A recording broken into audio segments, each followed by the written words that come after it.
প্রত্যেক স্বামী স্ত্রীর কোন অঙ্গ স্পর্শ করলে ধন সম্পত্তিতে ভরে যায়, সর্বদা মা লক্ষ্মীর কৃপা বৃষ্টি হয়।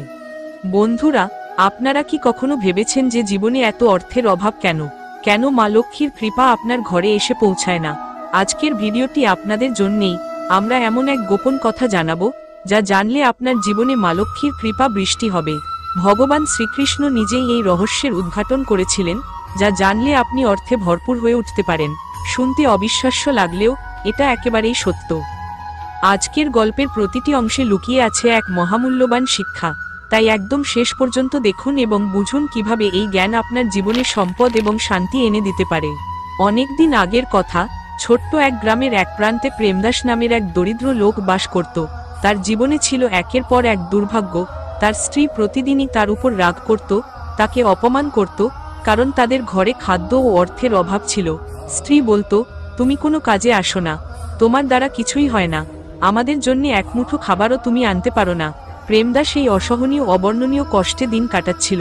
সংসারে সুখ নেই, শান্তি নেই, স্ত্রীর ভালোবাসা নেই। এই অবস্থায় সে কি করবে, কোথায় শান্তি পাবে?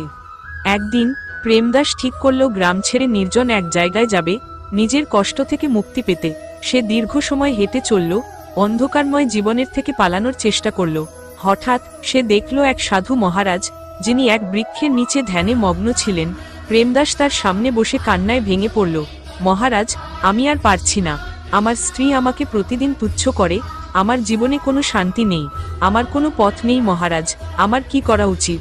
সাধু বাবা শান্তভাবে বললেন, বৎস, চিন্তা করো না, তোমার সমস্যার সমাধানের উপায় আমার কাছে আছে, শুধু মন দিয়ে শোনো। তোমার স্ত্রীর প্রতি ভালোবাসা ও শ্রদ্ধা দেখাবে এবং তার এক নির্দিষ্ট অঙ্গ স্পর্শ করবে। যদি তুমি তা করতে পারো, তবে তোমার জীবনে ধন সম্পদের স্রোত বইবে। প্রেমদাস অবাক হয়ে জিজ্ঞেস করল, মহারাজ, সত্যি এ কি সম্ভব?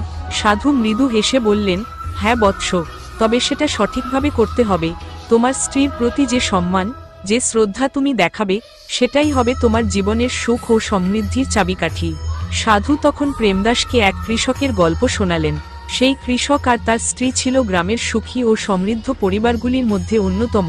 তাদের ঘরে ছিল অফুরন্ত ধনসম্পদ, কারণ তাদের মধ্যে ছিল অগাধ ভালোবাসা এবং একে অপরের প্রতি শ্রদ্ধা। তারা কখনোই ঝগড়া করত না, মা লক্ষ্মীও তাদের ঘরে সর্বদা অবস্থান করতেন। একদিন রাজা তাদের সুখী সংসারের কথা শুনে গ্রামে ঘোষণা করলেন যে প্রতিটি ঘরে যেন ঘিয়ের প্রদীপ জ্বালানো হয়, যাতে সবার ঘরেই শান্তি ও সুখ বিরাজ করে। কিন্তু রাত্রি ঝড় এলো, সবাইয়ের ঘরের প্রদীপ নিভে গেল, শুধু সেই কৃষকের ঘরে প্রদীপ তখনও জ্বলছিল, কারণ তাদের ভালোবাসার শক্তি ছিল অফুরন্ত। সেই ভালোবাসার আগুন কখনো নেভেনি, আর সেই ভালোবাসাই মা লক্ষ্মীকে ধরে রেখেছিল তাদের সংসারে। এই গল্প শুনে প্রেমদাসও তার জীবনে পরিবর্তন আনলো। সে তার স্ত্রীর প্রতি ভালোবাসা ও শ্রদ্ধা দেখাতে শুরু করলো। আগের মতো রাগ আর ঝগড়া নয়, বরং সে তার স্ত্রীর হৃদয়কে ছুঁয়ে ফেলল ভালোবাসার মাধ্যমে। কিছুদিনের মধ্যেই তার ঘরে ধন সম্পদ বাড়তে লাগলো, সংসারে ও শান্তি ফিরে এলো। তার জীবনে ধন সম্পদের কৃপা নেমে এলো, আর সেই মুহূর্তেই সে বুঝল ভালোবাসা ও শ্রদ্ধার আসল অর্থ।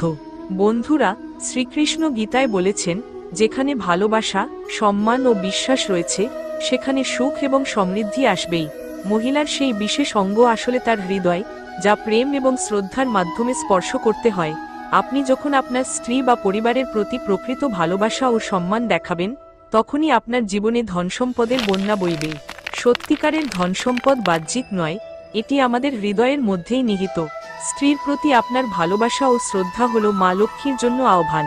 যখন আপনি ভালোবাসা আর শ্রদ্ধা দিতে শিখবেন, তখন দেখবেন কিভাবে আপনার ঘরে সুখ, শান্তি এবং ধন সম্পদ আসতে শুরু করবে। আজকের গল্প আমাদের এই শিক্ষা দেয় যে জীবনের প্রকৃত ধনসম্পদ বাহ্যিক কিছু নয়, বরং আমাদের হৃদয়ের ভেতরে লুকিয়ে আছে। শ্রীকৃষ্ণের এই বাণী আমাদের শেখায় যে ভালোবাসা, সম্মান এবং বিশ্বাসই হলো প্রকৃত সম্পদ।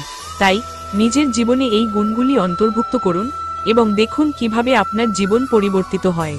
বন্ধুরা, এই ভিডিওটি যদি আপনাদের ভালো লেগে থাকে, তাহলে অবশ্যই লাইক দিন, শেয়ার করুন আপনার প্রিয়জনদের এবং আমাদের চ্যানেলটি সাবস্ক্রাইব করুন, কারণ ভবিষ্যতে আমরা আরও এমন অনুপ্রেরণামূলক ও রহস্যময় গল্প নিয়ে আসব। মনে রাখবেন, ধনসম্পদের আসল চাবিকাঠি হলো ভালোবাসা ও সম্মান। শ্রীকৃষ্ণের বাণীকে জীবনে গ্রহণ করুন আর দেখুন কিভাবে আপনার জীবনে পরিবর্তন আসে। বন্ধুরা, এবছর দুর্গাপূজা উপলক্ষে আপনাদের আগাম শুভেচ্ছা রইল। আপনাদের পরিবারের সকলকে নিয়ে এবছরের দুর্গাপুজো খুব ভালো কাটুক। মা দুর্গাকে এই প্রার্থনা জানিয়ে শেষ করছি। দেখা হবে পরের ভিডিওতে।